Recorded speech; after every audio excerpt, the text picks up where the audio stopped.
ke mahkamah. Bila selesai pula tak puas hati pula dengan hakim, dah pula dah. Hakim pula jenis hakim nafsu nak selesaikan kes. Macam dua ekor monyet bergaduh berebut pisang tanduk. Bertarik-tarik, monyet kata aku punya, dak aku punya. Sudahnya bincang-bincang, hujung kita pergi mahkamah. Pergi mahkamah, hakimnya beruk. Beruk pun pandai, dia patah dua bagi. Gini caranya, adil. Oh betul lah kata monyet, adil lah, dia dapat aku dapat.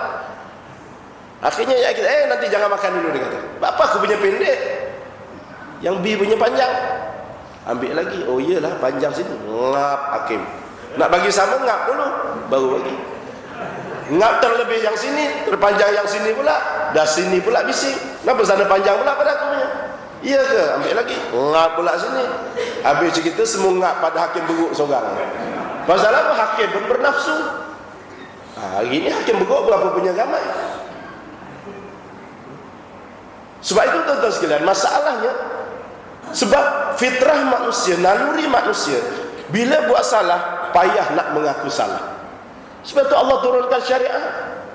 Jangan kata bunuhlah tuan-tuan sekalian. Kentut pun orang tak ngaku. Kena pula kentut yang tak bunyi tapi bau boleh tahan. Ya Rabbi ya Karim. Macam orang dulu nak pergi kampung saya, sahabat berenam sana tuan-tuan sekalian. Bas hanya sampai di Kuala Selangor, nak pergi sampai sahabat berenam terpaksa naik kereta private dipanggil, orang Sabah panggil private lah, kereta private kan. Naiklah 4 orang penumpang, seorang driver, penumpang pula badan besar-besar. Kereta Datsun Kana. Sampai Tanjung Karang hujan turun. Kereta tak ada aircon. Driver kata tutup tingkap, tutup tingkap. Dah bergumpal-gumpal dalam tu. Tengah gumpal-gumpal, tiba-tiba driver kata, ni bau bangkai apa pula ni, kata driver. Siapa kentut ni? Diam je belakang. Tengok, siapa nak ngaku? Yang belakang yang tak kentut tu, boleh jadi dalam hati dia berdetik, tanpa driver yang kentut. Tapi driver ni pandai, sampai di sahabat berenam, bila semua dah bayar tambang, driver pun kata, yang kentut tak bayar lagi ni. Tiba-tiba seorang sebut, saya bayar dah, kata dia. Tahu siapa yang kentut. Jangan kata bunuh, jangan kata rogol, kentut pun tak ngaku. Sebab itu ringkasnya apa? 60 tahun, 70 tahun. Nak pergi mana? Sebab itu 60 tahun, 70 tahun bukan zon untuk kita rasa selesa apabila kita buat maksiat. Sebab itu bila Allah datangkan malam nisfu Sa'ban itu tuan sekalian, ialah malam yang terbaik untuk, kata Nabi, untuk kita menadah tangan kepada Allah. Bila Nabi sebut malam yang terbaik menadah tangan mohon ampun kepada Allah, dengan mengakui bahawa tiap-tiap manusia ini dia ada kesalahan. Tapi Jibril dah beritahu kepada Nabi Muhammad, wahai Muhammad, nikmatnya menjadi umat kamu lebih daripada umat-umat yang dahulu. Antaranya kata Jibril apa dia? Lam yughliq babut taubah hatta yugharghiru. Allah takkan tutup pintu taubat kepada umat kamu sehinggalah nyawa berada ghargharah. Ghargharah ni kalau lelaki tenang ya tuan-tuan, sila pegang leher ada benda keras, tenggorok, ghargharah. Orang lelaki ni, kalau tuan-tuan tak ada, pindah masuk belakang sana, belakang langsir. Kalau tak ada lah, pakai telekung. Maknanya selagi tak mati, selagi itu Allah tak tutup pintu taubat. Lain umat Nabi dulu tuan-tuan sekalian. Umat Nabi Nuh tengah sehat, cergas, tiba-tiba Nabi Nuh minta kepada Allah tutup, Allah tutup. Wa qala Nuhur rabbi la tazar 'alal ardi minal kafirin dayyara innaka in tazarhum yudillu ibadaka wa la yalidu illa fajiran kafara. Nabi Nuh mengadu kepada Allah, ya Allah, kau binasakan umatku yang kufur, sekarang kau binasakan. Jangan hidupkan mereka, binasakan semua. Sebab kalau ada di antara mereka yang hidup, dia akan sesatkan orang dan takkan lahir daripada mereka melainkan anak-anak yang kufur juga. Kau binasakan semua. Allah binasakan. Termasuk anaknya sendiri Allah binasakan, istrinya sendiri Allah binasakan.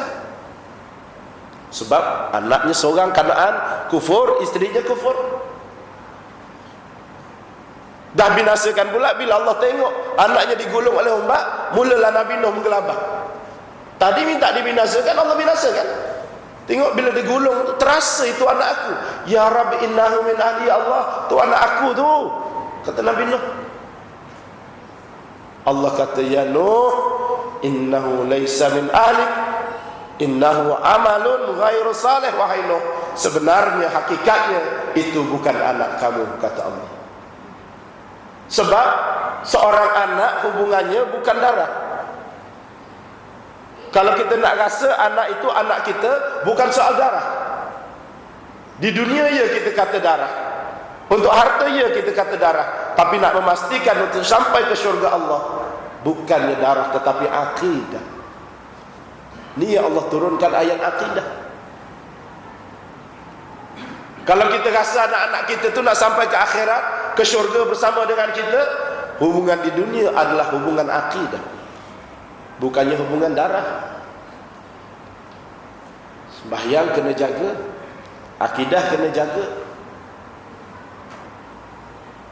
Bukan anak, menantu pun kalau dah jadi menantu macam anak sendiri.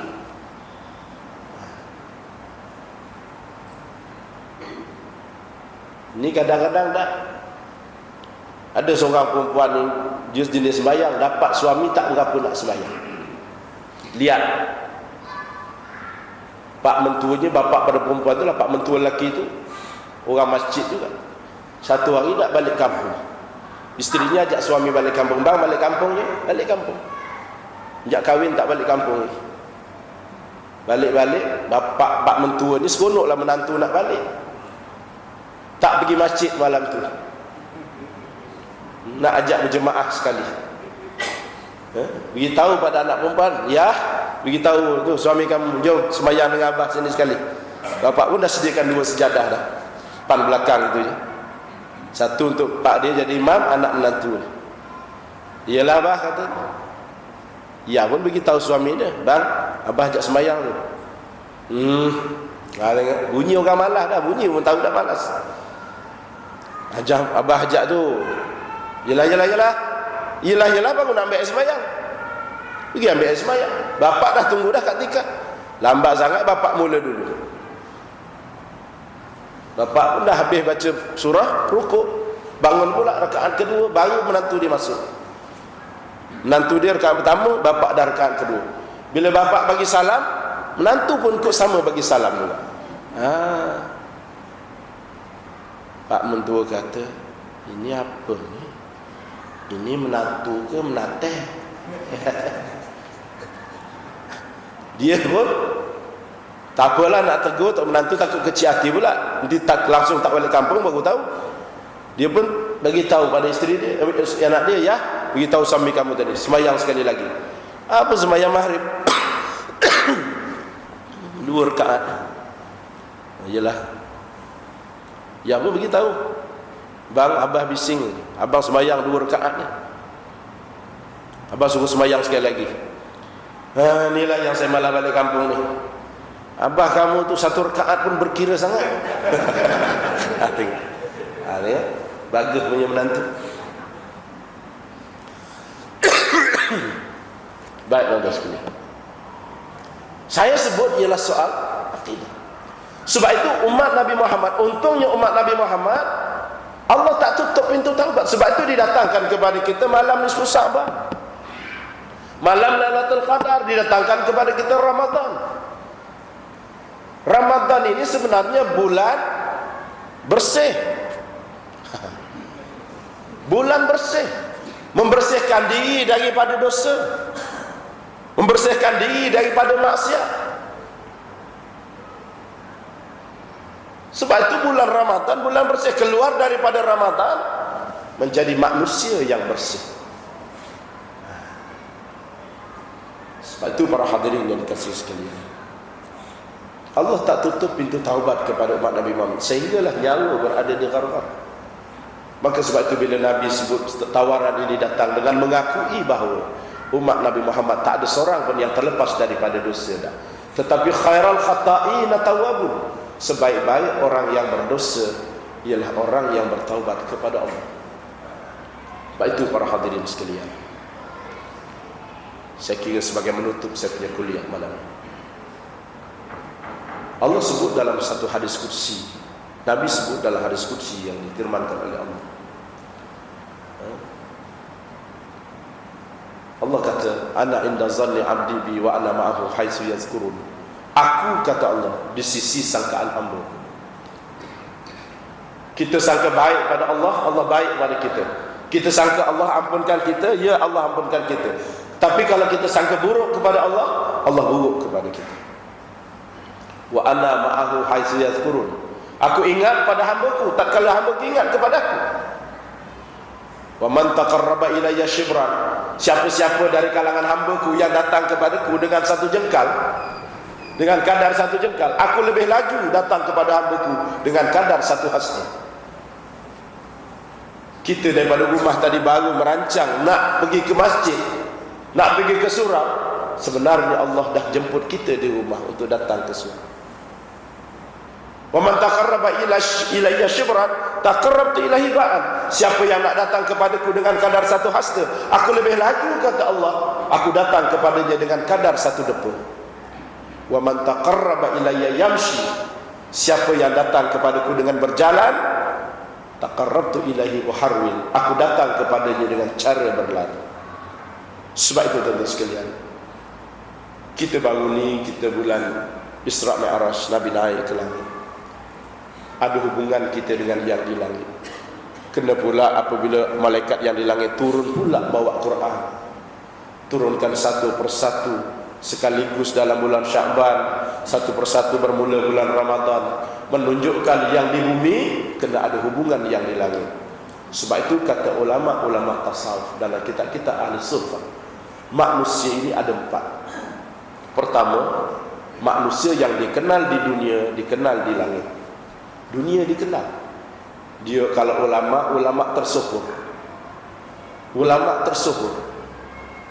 Yusuf Qaradawi siapa tak kenal. Nampak muka, orang tahu dah. Yusuf Qaradawi, orang kota wawasan, siapa tak kenal? Bukan kota wawasan. Sebab ulama tersyukur. Dan langit kenal. Malaikat semua sayang kepada dia. Sebab apa? Dia seorang ulama yang tegas. Kalau di ahli koprat yang terkenal, yang sayang, yang dicinta oleh malaikat yang di langit, dunia kenal. Kalau pemimpin-pemimpin yang dihormati, di dunia dikenal, di langit disayang. Ini yang pertama. Kita nak jadi kumpulan yang pertama ni boleh jadi payah lah tuan-tuan sekalian. Dunia ni siapa lah nak kenal kita? Siapa nak kenal kita? So TV jarang, suat khabar pun lagi jarang. Adalah pernah masuk dalam sinar harian, itu pun yang dibulatkan muka tu, teka siapa anda tu.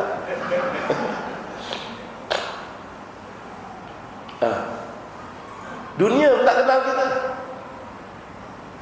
Ada satu masa tentu saya dijemput ceramah di belah-belah lengging apa ni, di belah-belah apa ni, Semenyih. Saya dah datang lah, sebab dia kata ustaz datang awal ni ceramah lepas maghrib. Iyalah, saya sampai-sampai tengah sembahyang berjemaah. Lepas tu 15 minit lepas sembahyang tak boleh lagi. Dia seorang jenguk-jenguk keluar, masuk lagi. Dia kata, tuan-tuan harap bersabar, kita tengah menunggu penceramah. Sudah saya kata. Ceramah dalam perjalanan. Saya handphone tinggal dalam kereta. Akhirnya baru tahu. Maknanya dunia pun orang tak kenal. Tapi tak apa, dia kata, yang penting akhirat kenal, di langit kenal kita.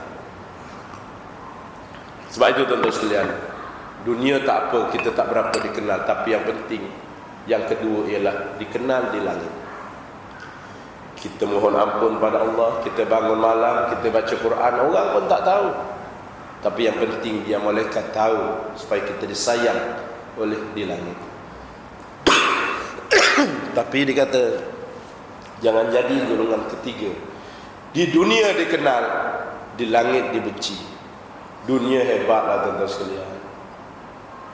Hebatlah. Di mana dia dikenali? Di mana-mana dia dikenali.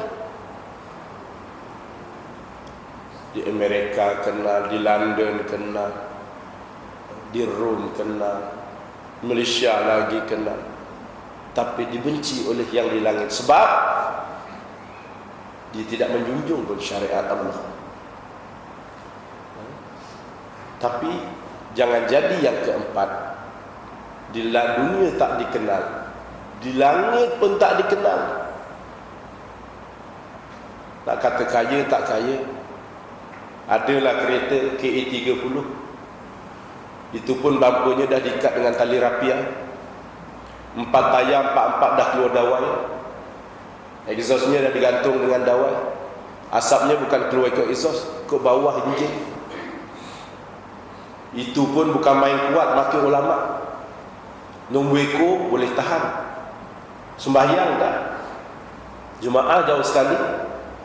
Kaya tak kaya, dunia tak dikenal, di langit dibenci oleh malaikat.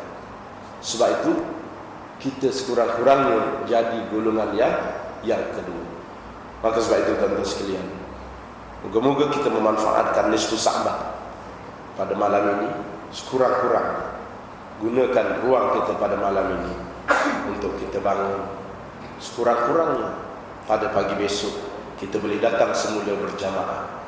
Sekurang-kurangnya kita bacalah 1-2 ayat Quran pada malam ini. Dan paling kurang Nabi kata, dongakkan kepala kita, tadahkan tangan kita, mohon kasih sayang Allah. Sebab orang-orang yang masuk syurga sebenarnya bukan kerana amalannya yang banyak, tetapi ialah kerana kasih sayang Allah. Sebab ada orang beramal tapi tak masuk syurga. Fawailul lil musallin, neraka wil itu untuk orang yang sembahyang tapi masuk neraka. Ada orang tak beramal tapi masuk syurga. 50 tahun dalam agama Hindu, 50 tahun dalam agama Hindu, tiba-tiba memeluk Islam. Sehari lepas memeluk Islam dia mati. Beramal tak lagi. Di mana nak diletakkan roh dia? Ulama akidah menyebut Allah akan letakkan dia di dalam syurga. Kenapa dalam syurga? Ya benar dia belum beramal, tapi Allah sayang kepada dia. Dia memeluk Islam dengan hati sanubari mereka. Sebab itu syurga dia